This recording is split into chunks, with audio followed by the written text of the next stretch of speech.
ये दुर्भाग्यपूर्ण ही रहा कि सत्ता के रनवे पे तेजी से दौड़ने वाला अजीत पवार जैसे ताकतवर नेता का विमान जो एक ऊंची उड़ान के लिए बस तैयार ही था, वो बारामती की उसी हवाई पट्टी पर धराशायी हुआ जहां से वो राजनीति में आए। सब कुछ था जहां। और ये इतना सिंबॉलिक और इतना प्रतीकात्मक है कि इसे दुर्योग संयोग जो भी कहिए बड़ा चौंकाने वाला है। ये दुनिया के किसी भी कोने में कहीं भी हो सकता था अगर लिखा भी था, लेकिन उसी बारामती। और वो अजीत पवार जो उप मुख्यमंत्री वाले रनवे पर लंबा दौड़ रहे थे और उनको लग रहा था कि आगे इस रनवे से टेक ऑफ करके शायद वो उस पद को भी पालें जिसकी आकांक्षा उनके मन में, और इसी वजह से वो शरद पवार की बार बार पाला बदलने वाली राजनीति से उकता कर ही अलग हुए थे, तरफ गए थे। हाँ।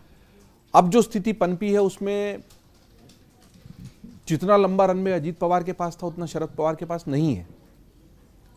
शरद पवार एक समय में मराठा योद्धा, मराठा नेता और शेर जरूर थे, अब वो हाथी की भूमिका में है। और हाथी तो मरा भी हो तो 1.25 लाख का होता है, तो उनकी महत्व बना हुआ है लेकिन शक्ति नहीं है। अब सवाल सिर्फ ये है कि क्या सुनेत्रा पवार और प्रफुल्ल पटेल जैसे नेताओं में वो नेतृत्व क्षमता है, क्योंकि भारत में कुछ भी कर लीजिए, राजनीति जो है व्यक्ति से और चेहरे से चलती है। सामने चेहरा नहीं होगा तो लोग प्रेरित नहीं होते, लोग वोट देने को तैयार हैं। बिल्कुल सही कहा विनोद जी ने, लेकिन वोट लेने वाला तो तैयार हो, नेता नहीं।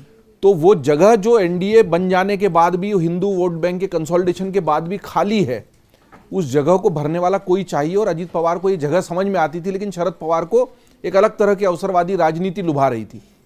लेकिन उन अजीत पवार के पास प्रफुल्ल पटेल और उसके जैसे और 2-4 नेता थे जो उनकी इस महत्वाकांक्षा को हवा दे रहे थे।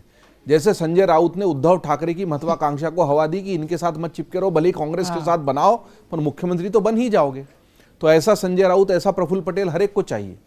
अगर प्रफुल्ल पटेल की वही महत्वाकांक्षाएं आज भी सुनेत्रा पवार और बाकी सबको लामबंद करके इस टूटे हुए धड़े को जोड़कर रखेंगी तो ये धड़ा अलग ही रहेगा। और बड़े दुखी मन से शरद पवार का बयान आया है कि 12 फरवरी तक शायद घोषणा भी हो जाती है, और वो एक करना चाहते थे, लेकिन अब तो वो कुछ हो नहीं सकता, व्हाट इफ होता नहीं है। लेकिन हाँ, एनसीपी का भविष्य अब सिर्फ इस बात पर निर्भर करेगा कि जो बचे हुए नेता हैं इनमें संगठन क्षमता कितनी है। जैसे शिवसेना से टूटकर राज ठाकरे ने मन से बना ली, कल को राज ठाकरे नहीं होंगे, क्या मन से जैसी कोई चीज चल सकती है? कोई दूसरी पंक्ति का नेता हो जो भाग दौड़ कर रहा हो, और खुद राज ठाकरे भी संगठन क्षमता के स्तर पर उसको पनपा नहीं पाए, क्योंकि पार्टी चलाना, पार्टी को पनपाना, उसके फाइनेंसेस को संभालना, संगठन में पद कायम करना, उसका पूरा संगठन के ढांचे को लगातार ईंधन देते रहना जिससे वो चलता रहे, ये कोई आसान काम नहीं है।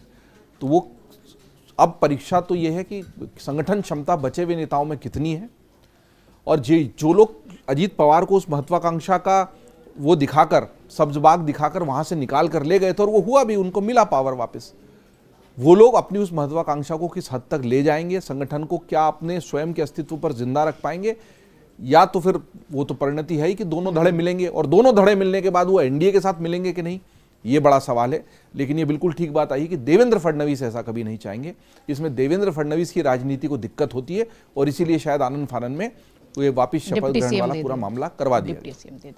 अगर आप ये वीडियो YouTube पर देख रहे हैं तो हमारे चैनल को सब्सक्राइब कर बेल आइकन दबाएं, और Facebook पर देख रहे हैं तो हमारे पेज को लाइक करें।